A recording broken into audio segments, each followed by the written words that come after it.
Hello and welcome to Outlook Tips video. In this video, we are going to discuss about a new dynamic AI function in Outlook which can be very helpful to prioritize and summarize our work in Outlook. Many of the times during our busy schedules, we forgot to respond to someone, or maybe we have to take a follow-up with someone and we are not in a position to take a follow-up because we can't remember. In that case, AI function Insights can be very helpful. In a just quick seconds, we can take the follow-ups and we can prioritize our work. Let's see how.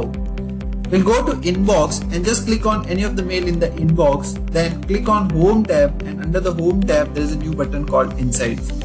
When you click on this Insight button, it will analyze your inbox as well as outbox data based on the mail response being received to you or you have sent.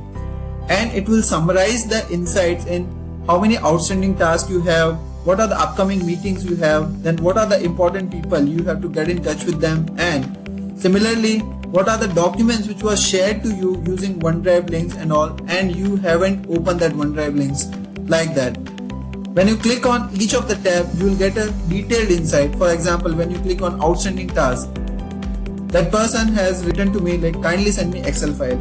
Whether I have sent or not, that is something which we have to do. If it is already done, just click on mark as done. Just in case if this is not an actual task and there is some problem in identifying this task by AI function, then you can define as this is not as a task and it will remove from this task. That's how Insight can help in prioritizing our work on day-to-day basis, and it can improve our productivity a lot. I hope you will find this video useful. Thanks for watching. Have a nice day.